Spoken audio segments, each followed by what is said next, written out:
Hey, this is Lauren with TMF Apparel USA, and today we're going to talk a little bit about the Omni Freejet 330TX I have right here behind me and go over some of the functions of this front control panel you might find useful.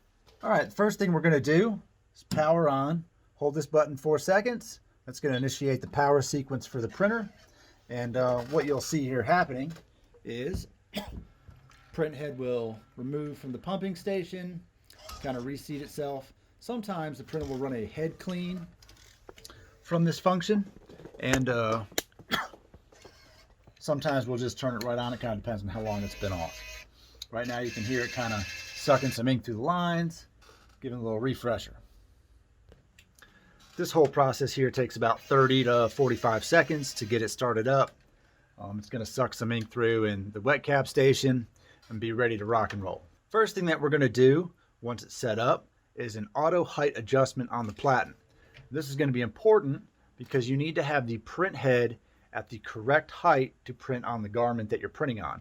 So whether you're printing on a t-shirt or a hoodie or something else, I have a piece of wood back here on it, and it's going to show you how to automatically adjust the print height so that it correctly prints onto this object. To do this, we're going to use the function plus rear buttons right here. We're going to push these together, and it's going to initiate the auto height adjust. You'll see the bed lowers, printer gantry moves over it, and it's going to raise it up until it triggers the little laser beam on there that tells it it's at the correct height. So this would be the correct height that I need to print on this piece of wood. Now there is also a manual height adjustment on this, and I'm going to go over that as well. Using these front and rear buttons, we're going to move the gantry to the back or front of the platen. What we do here is up and down. It's going to raise and lower our print bed. So if we wanted to set this manually and put an object on here that, as you can see, isn't the entire height of this print bed, it's kind of raised up. I'm going to pick this up just a little bit right here. We would move it over the object where we need it. With it aligned, we're going to use the up key to raise the platen, and it will automatically stop once it hits this same adjustment light right here. So that will allow us to set the layer height for just this part. So if we have something small, we're only going to print on a little portion of it, that's what we're going to use that for. So again, that is the front and back to move your print head around the gantry, and up and down to manually adjust your print bed. The next function is going to be undocking the print head manually. We're going to go over this as well. And this is important for wet capping your printer at night, also cleaning your wet cap station or servicing the print head. You're going to need to be able to remove it from the capping station so you have access to that. Also cleaning your encoder strip behind the print head. To do this, we're going to press function up together. That's going to raise our print head up, move it to the side, like so. Now it is free. We can move it back and forth. We can also get into the wet cap station to get that thing cleaned out as well. To redock the print head, we're just going to go back here and press function one time, and that is going to reseat the print head into the capping station. The next function I'm going to go over is the priming of the ink lines. Now, sometimes you'll get air in your ink lines from the printer sitting stagnant and not printing, or you'll need to flush the ink lines, or maybe you've got a slight clog, you want to pull some ink through them. That process is pretty easy too. This is something that not all the other printers do as far as priming goes, so I do like that about the Omni, that you can manually force ink through the lines and suck them up. I'm going to show you how to do that. To do that, we're going to use power plus down. Power plus down at the same time is going to engage the pump, and you'll hear it start pumping, and it's going to start pulling ink through the ink lines. To stop it, we press function one time. It's going to go through another little sequence here, and also it's going to start making some other noises. And what we're going to do is just stop that by pressing the function button again once it engages that second feature.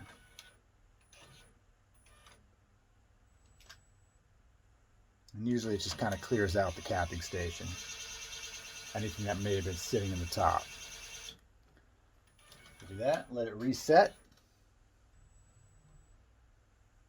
Now,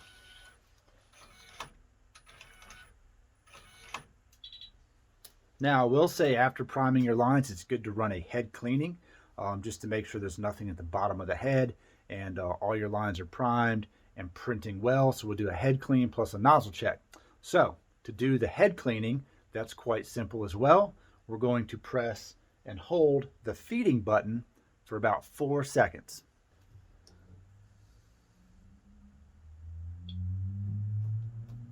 This is going to initiate manual head cleaning. It takes about 1.5 to 2 minutes to run a head clean.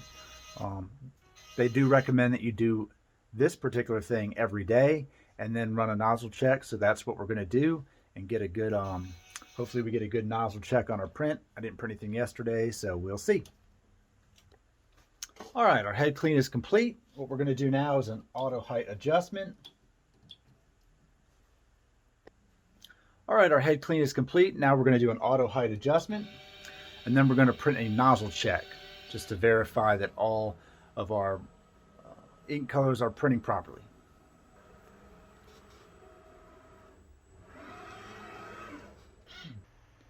The nozzle check is done through your Epson maintenance tab on your computer.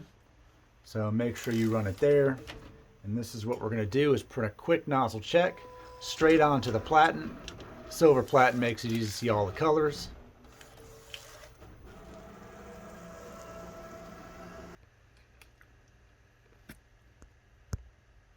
As we can see here, we have 4 whites, black, blue, magenta, and yellow. So that indicates a good nozzle check, and we are ready to print.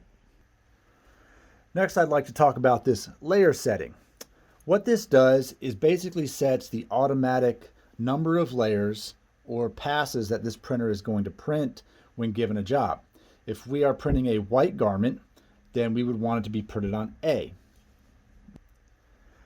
Next, I'd like to talk about the layer setting feature of the Omni print. This is basically the number of passes your printer is going to make in an automatic sequence. If you are printing a white garment, it only requires a single pass color. One pass is fine. You can leave it on layer A. If you are printing a dark garment and need 2 or more passes, you're going to use some of the other settings. You don't have to. If you leave it on A, what's going to happen is your printer is going to go all the way to the front, print your garment, go all the way to the back of the gantry as such, and it's just going to sit here and it's not going to do anything until you press the standby button. Standby is going to send your print head all the way to the front, reposition it, and start printing again. If we put the layer setting on any of the other layers, it will reset automatically to print the following layer. To do this, we are going to hold the function 4 seconds. The status light will blink, turn solid, turn purple. Then we can use the up and down to adjust our layer settings. If we're going to print 1 pass or 1 pass at a time, layer A is fine. If you're going to do 2 passes, put it on layer B, 3 passes C, 4 passes D. If you put it on layer D and you run just 1 pass, it's just going to come back to the front and it's just going to sit there. It's not going to harm it in any way. Most of the time people run them on A or B, as most shirt garments are 1 or 2 pass. I'm going to leave it on layer B setting. We're going to press function to lock that in, and that's it. We're all set and ready to print. All right, we're going to touch on what this standby button here does in the center of this little display. Standby basically just moves your printer into the printing position.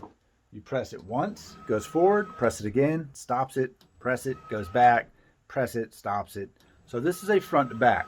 Basically, your printer needs to think that there's paper in your printer because it's based off of an Epson printer. So this is telling it that paper is loaded. That is essentially what this function is doing. So sometimes you'll get a blinking error light and not know why, and check the status monitor and it'll be out of paper or not ready to print. And you'll need to press this and send it back in front several times Now, the only thing that I didn't touch on here is the feeding button. One press of the feeding button. If you start a print job and you notice that it's going wrong or something's happening or you click the wrong setting, if you press the feeding button one time, it will interrupt that job. In my experience, it will retain some form of job information in the printer, and it's going to have a red error light, and it's not going to allow you to print because it still thinks that there's a job pending. In that case, I turn the printer off and back on, and it kind of clears that print history, and I can move forward again. Thanks for watching. That's it for this video. If you enjoyed it, give it a like, leave a comment, maybe throw some ideas out there of what you'd also like to see in the future when it comes to the t-shirt business, direct-to-garment business, direct-to-film business. I also do some other stuff, so leave me a comment and a like, and I'll see you next time.